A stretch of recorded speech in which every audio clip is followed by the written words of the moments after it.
J'aurai 14 ans demain. Voici ce que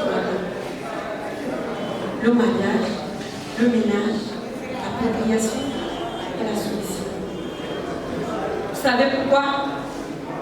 Parce que je suis pur produit du Fouta Djallon, le pays peul de ma Guinée natale. Au pays peul de ma Guinée natale, la femme se résume au mariage, au ménage, à l'appropriation, à la soumission. Voilà le sort réservé à l'aide qu'on appelle femme chérie. Sort a subi ma mère, sort a subi ma grand-mère, et le sort de mon arrière-grand-mère. Distingués membres du jury, honorables invités, chers publics, bonsoir. L'hypothèse que nous défendons ce soir peut se formuler comme suit. La mondialisation de la culture n'est et ne constitue en aucun cas une entrave à notre identité culturelle. Elle offre plutôt des chances d'enrichissement pour nos cultures. Trois arguments font cette hypothèse. Primo, la rencontre avec notre culture est un facteur déterminant dans l'amélioration des modes de production des cultures africaines. Chose qui serait impossible dans une logique de identitaire. Si par culture africaine nous entendons en gros l'ensemble de nos coutumes de mœurs, il nous semblerait que certains aspects de ces coutumes se sont conformés ou méritent de se conformer aux exigences des droits de l'homme aujourd'hui.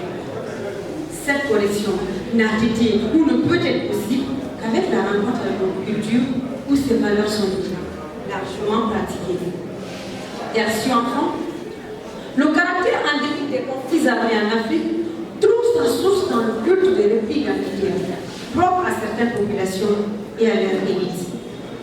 L'ouverture donc à l'autre constitue la meilleure alternative pour l'avènement d'une Afrique pacifiée.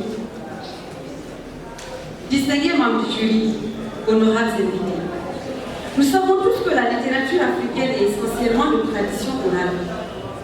Si cette pratique a eu quelques avantages, il faut cependant noter que de nombreux chefs-d'œuvre sont perdus de ce fait. Des informations précieuses ont été emportées par le temps. Ce qui d'ailleurs a fait dire à Madame Pateba qu'en Afrique, lorsqu'un vieillard meurt, c'est une bibliothèque. Au plan musical, le progrès de la musique mandingue à travers une œuvre discographique comme celle de Mori Kanté est la manifestation de l'apport des cultures occidentales sur les cultures africaines. À travers un succès comme Yekeke, nous voyons les instruments d'origine traditionnelle, notamment la kora, côtoyer les instruments d'origine occidentale dans une symbiose harmonieuse pour rendre l'authenticité des cultures africaines dans toute sa plénitude. Aujourd'hui, grâce à la mondialisation, les produits culturels africains n'appartiennent plus seulement à leur lieu d'origine, mais à toute l'humanité. L'Afrique devrait donc se donner les moyens de rendre accessible sa culture sur tous les autres continents en utilisant les mêmes canaux de diffusion. L'impact de la mondialisation de la culture n'est pas que sur la diffusion et la production. À cela, il faut adjoindre le caractère éthique et juridique. Sur ces nombreux points, le travail de mise à jour est achevé ou est en train de développer. Deux faits sociaux suffiront pour prouver de la pertinence de nos propos. Le premier porte sur la partie culturelle de l'excision et le second sur le sort réservé autrefois au nom de la tradition à certains types d'enfants qui, selon Knox, chez les anciens se le font, à la mort d'une mère nourrice, son enfant sera enroulé vivant dans le linceul manuel et enterré à laquelle. Aujourd'hui, grâce à la mondialisation, toutes ces pratiques font partie d'un passé révolu. À ces aspects, il faut ajouter le rôle que peut jouer la mondialisation des cultures dans le règlement des conflits armés en Afrique.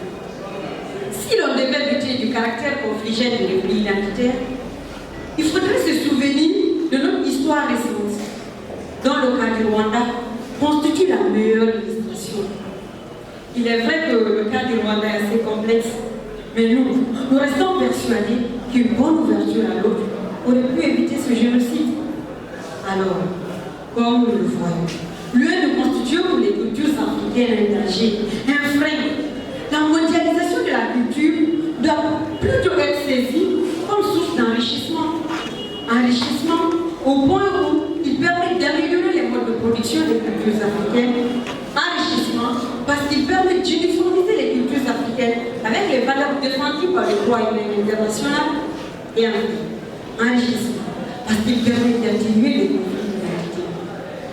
Pour paraphraser donc Emmanuel, il convient de dire que le plus grave désastre que puissent faire les cultures africaines n'est pas l'anéantissement, son ingurgitation par le buteur, non, mais plutôt l'indifférence vis-à-vis de la mondialisation ou le repli impérial. Ce qui signifie que les cultures africaines ont besoin de la mondialisation pour leur vitalité. Et nous ici présents, nous devons voir la culture comme une immense forêt où des branches de toute espèce et de toute taille prospèrent dans une mystérieuse solidarité écologique. On peut dire que la beauté de la vie dépend de la diversité de son monde. Sur ce, je vous remercie.